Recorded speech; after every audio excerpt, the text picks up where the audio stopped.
السلام علیکم، میں ہوں ناصر جمال، دا نیوز سیاست میں خوش آمدید۔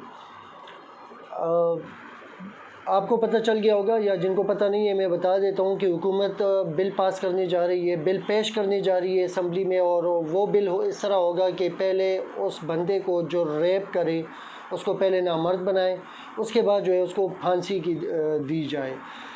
تو یہ بل اصل میں حکومت یہ جو لوگ کہہ رہے ہیں نا کہ عمران خان کو سیاست نہیں آتی، عمران خان جیسی سیاست کھیل رہا ہے، میرے خیال میں مولانا فضل الرحمان صاحب، یہ جو باقی سیاستدان ہیں زرداری اور نواز شریف، جا کے ان سے سیکھیں۔ اس کی وجہ یہ ہے کہ یہ اب یہاں پہ اپوزیشن کا آپ کو ان کی چیخیں نظر آئیں گی، ان کا بچاؤ نظر آئے گا کہ یہی لبرل مافیا جو ہے یہ اب ڈیفینس کریں گے۔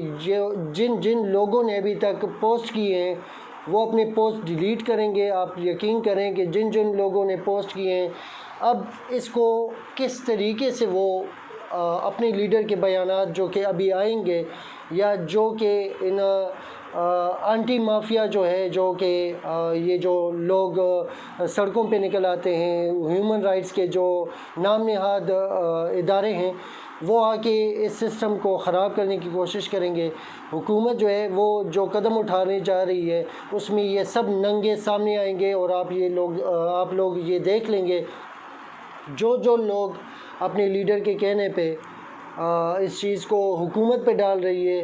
حکومت نے جو پتہ پھینکا ہے، میرے خیال میں یہ کسی کی سمجھ میں آئے یا نہ آئے، لیکن سیاستدانوں کی سمجھ میں آ گیا ہوگا کہ وہ کیا کھیل رہی ہے، اور بڑا بہترین انہوں نے فیصلہ کیا ہے اور یہ بل پیش کرنے جا رہی ہے۔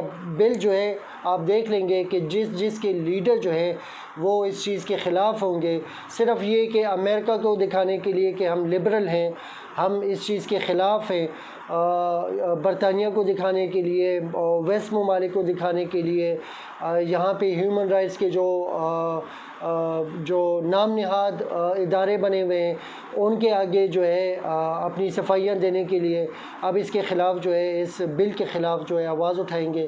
اسمبلی کا جو فلور ہے اس کو لائیو ضرور دیکھیے گا تاکہ ہر بندے کو اپنا آئیڈیل دکھائی دے کہ جو آئیڈیل انہوں نے بنایا ہوا ہے وہ اسمبلی میں کس قسم کی تقریر کرتا ہے۔ اگلی ویڈیو میں انشاءاللہ آپ کے ساتھ پھر حاضر ہوں گے۔ بہت بہت شکریہ۔ چینل کو ضرور سبسکرائب کریں، ویڈیو اچھی لگے تو ضرور شیئر کیجیے گا اور لائک ضرور کیجیے گا۔ بہت بہت شکریہ، اپنا خیال رکھیے گا۔ پاکستان زندہ باد، پاک فوج پائندہ باد۔